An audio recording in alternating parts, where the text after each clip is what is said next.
Flag football practice had always been a highlight of my week. There's something about the crisp autumn air, the satisfying crunch of cleats on grass, and the camaraderie that comes with team sports that just feels right. I never expected that Tuesday's practice would change everything. But looking back, maybe I should have seen it coming. Let me take you back to that day, when an ordinary flag football practice became the beginning of something extraordinary. I've been playing flag football since my sophomore year of college.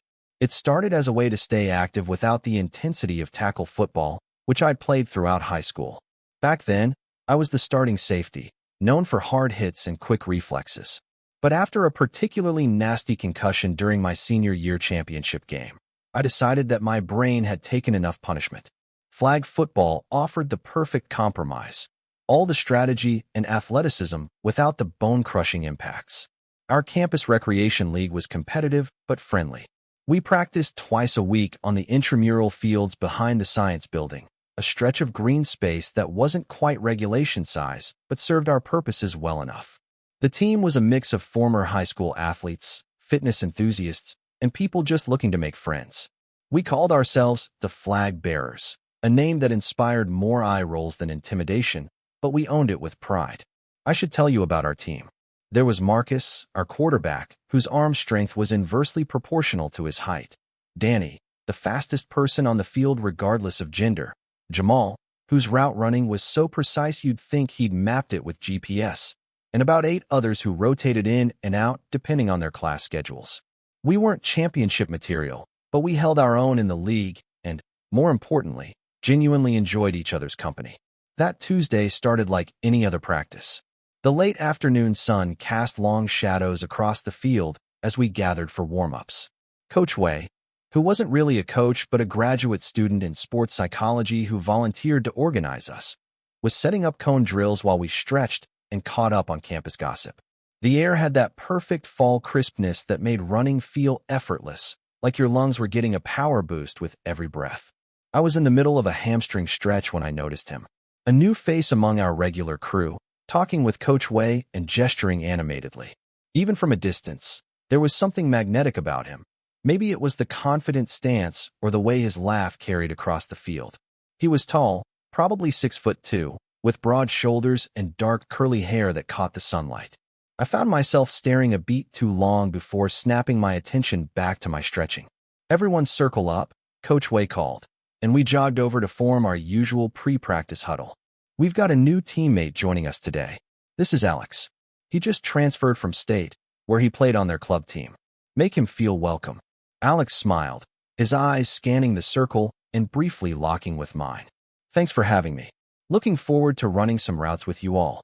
There was something about his voice, confident but not cocky, with a slight rasp that made you want to lean in closer to hear more. I raised a hand in greeting along with everyone else, but for some reason, my usual easy sociability felt stuck in my throat. Practice began with our standard drills, ladder runs for footwork, passing triangles, and defensive shuffles. I fell into the familiar rhythm, focusing on the burn in my muscles rather than the newcomer who seemed to execute every drill with effortless precision. It wasn't until we broke into scrimmage teams that our paths directly crossed. Blue team, you're on offense first, Coach Wei announced, tossing the blue pennies to Marcus, who distributed them to his usual picks, including me. I pulled the mesh fabric over my head and adjusted it over my t-shirt. And Alex, you join blue too. Let's see what you've got, Coach added. Alex jogged over, accepting the last blue penny from Marcus. Where do you want me, Captain? He asked. Marcus sized him up. You play receiver before? That and a little safety, Alex replied. Perfect. Run with Tyler on the outside. You two can alternate routes. Marcus nodded toward me, and suddenly Alex was walking in my direction, that same easy smile on his face. Tyler, right? Looks like we're route buddies, he said, extending his hand. His palm was warm against mine, the handshake firm but not aggressive. Yeah, that's me. Welcome aboard. Just follow my lead on the first few plays until you get a feel for Marcus's style. He likes to overthrow, so always run a yard deeper than you think you need to. Alex nodded, taking the advice seriously. Appreciate the tip. You've been with this team long. Since the beginning, I replied, feeling a strange pride in being the veteran. 3 seasons now. Cool. I'll try not to mess up your chemistry then, he said, and there was something in his tone, a hint of deference, maybe, that made me want to put him at ease. Nah, we could use some fresh talent. Marcus has been throwing to the same targets too long. He's getting predictable. I lowered my voice conspiratorially, though Marcus was well out of earshot. Alex laughed, and I felt an unexpected warmth at having caused it. Well then, let's give him some new options. The scrimmage began, and it quickly became apparent that Alex wasn't just good. He was exceptional. His cuts were sharp, his hands reliable, and he had an uncanny ability to find the soft spots in the defense. We alternated plays as Marcus had instructed, but I found myself more interested in watching Alex's routes than running my own. On the fourth drive, Marcus called a play where both Alex and I would run deep posts, crossing in the middle to confuse the safeties. As we broke from the huddle, Alex gave me a quick nod. "Race you to the end zone," he said with a wink that sent an unexpected jolt through my system. The ball was snapped, and we both exploded off the line. I cut inside at 15 yards, just as Alex did the same from the opposite side. We were on converging paths, both looking back for the ball, when I saw it. A high spiral heading directly between us. We both adjusted, accelerating toward the same spot. What happened next seemed to unfold in slow motion. Both of us leaped for the ball, our bodies colliding midair. Alex's hands got there a split second before mine, securing the catch as we began to fall. But instead of separating, he wrapped an arm around my waist, pulling me down with him as we crashed to the ground. We hit the grass with a thud, Alex on his back and me half on top of him, the football secured against his chest. For a moment, neither of us moved. I was acutely aware of his breathing, the rise and fall of his chest against mine, the arm still loosely wrapped around my waist. His eyes, hazel with flecks of gold I hadn't noticed before, locked with mine in a gaze that lasted a heartbeat too long to be casual. "Nice catch," I finally managed, my voice sounding strange to my own ears. "Nice route," he countered, making no move to release me. Someone whistled from across the field. "Get a room, you two." Jamal's voice broke the moment, followed by good-natured laughter from the rest of the team. Alex finally let go, but as I rolled off him, he said quietly, just for me to hear, "Sorry about the tackle. Guess I forgot this was flag football for a second." I stood up, extending a hand to help him up, trying to ignore the lingering warmth where his arm had been. "No worries. Happens to the best of us." But it didn't just happen. Not like that. Not with that lingering moment that felt charged with something I wasn't ready to name. As we jogged back to the huddle, I could feel my teammates' eyes on us, their smirks suggesting they'd seen something in that tackle that even I wasn't fully processing yet. Practice continued, but something had shifted. I became hyper-aware of Alex's presence on the field, where he was standing during huddles, how he moved during plays, the way he'd occasionally glance in my direction when he thought I wasn't looking. It was distracting in a way that made me miss a perfectly catchable pass and run the wrong route twice. After practice, as we gathered our things from the sideline, Alex approached me again. "Some of the team is heading to Malone's for burgers. You coming?" His casualness seemed practiced, as if he'd rehearsed the question. "Yeah, I usually do," I replied, trying to match his nonchalance while stuffing my cleats into my gym bag. "It's kind of a team tradition after Tuesday practices." "Cool," he said, shouldering his own bag. "Mind if I walk with you?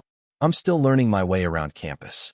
We fell into step together, trailing slightly behind the others who were already animatedly debating the merits of Malone's versus the new burger place across town. The setting sun cast everything in a golden glow, including Alex's profile as he walked beside me. "So what made you transfer schools in your junior year?" I asked, genuinely curious about this person who had literally crashed into my life. Alex was quiet for a moment, and I wondered if I'd touched on something sensitive. "Needed a change," he finally said. "State was great academically, but I never quite felt like I fit there, you know? Always felt like I was playing a part rather than being myself." There was something in his voice, a vulnerability that contrasted with his confident demeanor on the field. "And how's it going so far? Feeling more yourself here?" He glanced at me, a small smile playing at the corners of his mouth. Today was the first day that felt right. "So yeah, I'd say it's going better." I wasn't sure how to respond to that, so I just nodded, a strange flutter in my chest that I attributed to post-practice adrenaline. At Malone's, we squeezed into the team's usual corner booth, Alex somehow ending up next to me. our shoulders and knees occasionally brushing as we reached for fries or shifted in the cramped space.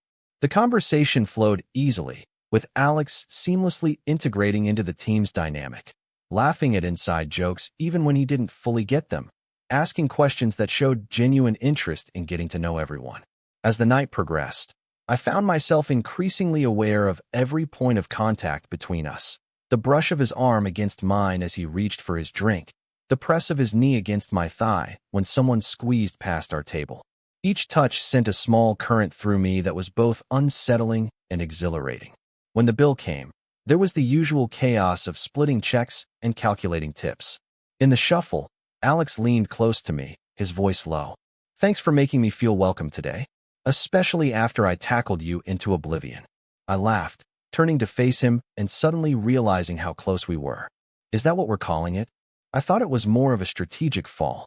"Oh, it was very strategic," he replied, his eyes crinkling at the corners. "I saw an opportunity, and I took it." There was something in his tone that made me wonder if we were still talking about the play on the field. Before I could respond, Marcus was calling for everyone's attention, making some announcement about changing our practice schedule for the upcoming holiday weekend. The evening wound down, and we all spilled out onto the sidewalk, the cool night air a refreshing change from the warmth of the restaurant. People began heading in different directions, some to dorms, others to apartments or the library for late-night studying. "Which way are you headed?" Alex asked as the group dispersed. "West Side Apartments," I replied, pointing vaguely down the street. "Mind if I walk with you? I'm in Oakwood Hall, so it's on the way." We fell into step again, the campus quieter now, streetlights casting pools of light on the sidewalk. We walked in comfortable silence for a few minutes before Alex spoke again. "Can I ask you something that might sound weird?" he said, his voice carrying a hint of hesitation I hadn't heard from him before. "Sure," I replied, curiosity piqued. "When we were on the field today, after that catch, did you feel something? Like, something different?" He kept his eyes forward, not looking at me as he asked. My heart rate picked up, and I found myself choosing my words carefully. "Different how?" Alex shrugged, a gesture that seemed designed to downplay the significance of his question. "I don't know. Just different. Like a connection or something." He finally glanced at me, then quickly away. "Sorry, that sounds ridiculous." Forget I said anything. We had reached a crosswalk, waiting for the light to change, and the pause gave me a moment to gather my thoughts. The truth was, I had felt something I'd been trying to ignore or rationalize away all evening. Something that both excited and terrified me. "It doesn't sound ridiculous," I finally said as the walk signal illuminated. And yeah, I felt it too. The admission hung between us as we crossed the street, neither of us quite sure where to take the conversation next. It was Alex who finally broke the silence as we approached the point where our paths would diverge. "So, I'll see you at Thursday's practice?" he asked, stopping at the intersection where I would turn right, and he would continue straight. "Definitely." I nodded, suddenly reluctant to end our walk. "And probably in the dining hall before that. I'm usually there around noon most days."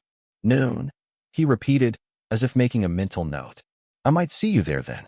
There was a moment, brief but undeniable, where it seemed like one of us might say or do something more. Instead, Alex took a small step back. "Good night, Tyler. Thanks for today." "Good night," I replied, watching as he turned and walked away, his silhouette gradually fading into the darkness beyond the reach of the streetlights. As I made my way to my apartment, I replayed the day's events in my mind. The practice, the tackle, the lingering touch, the conversation. Something had started on that field, something unexpected and undefined. What had begun as a routine flag football practice had somehow become a turning point, though I wasn't yet sure what direction it was turning me toward. That night, as I lay in bed staring at the ceiling, I couldn't stop thinking about the moment we'd collided midair, the feeling of Alex's arm around my waist as we fell, and the look in his eyes when we landed. In that moment, flag football had become something entirely different, not just a game, but a beginning. The next day, I found myself at the dining hall precisely at noon, something I'd never done with such punctuality before. I scanned the crowded space, telling myself I wasn't looking for anyone in particular, even as my eyes searched for that now familiar curly hair and broad shoulders. I didn't see him immediately, so I got in line for food, selecting a sandwich and chips with less thought than usual. It wasn't until I was looking for a place to sit that I spotted him, already seated at a small table by the window, his face lighting up with recognition when our eyes met. He raised a hand in greeting, then gestured to the empty chair across from him. An invitation. A continuation of whatever had started yesterday on that grassy field. And as I made my way toward him, weaving through the crowded dining hall, I knew that accepting that invitation meant acknowledging that something had changed, that the tackle hadn't just been a physical collision, but an emotional one as well. "Saved you a seat," Alex said as I approached, his smile carrying a hint of nervousness that somehow made me feel more at ease. "Thanks," I replied, setting down my tray and taking the offered chair. "How's day 2 of the new school treating you?" And just like that, we fell into conversation about classes and professors, about hometowns and high school experiences, about favorite movies and music, and all the ordinary things that form the foundation of knowing someone. But beneath the ordinary topics ran an extraordinary current, a connection that felt both new and somehow familiar, as if we'd known each other much longer than 24 hours. When it was time to head to our respective classes, we lingered outside the dining hall, neither quite ready to end the conversation. "So, Thursday practice," Alex said, adjusting the strap of his backpack. "Think Coach Wei will let us run that crossing route again?" "Probably," I nodded. "Though maybe this time we can avoid the tackling part. It is flag football, after all." Alex laughed, the sound warming me despite the cool breeze. "No promises. Some things are worth breaking the rules for." The way he looked at me as he said it made it clear we weren't just talking about football anymore. And as we finally parted ways, heading to opposite ends of campus, I couldn't help but think about how an ordinary flag football practice had led to something extraordinary, a tackle that neither of us seemed in a hurry to recover from. In the days that followed, Alex and I fell into a rhythm.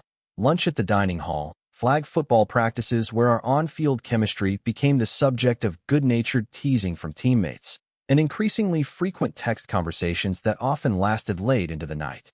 What had started as a literal collision was evolving into something more intentional, more meaningful.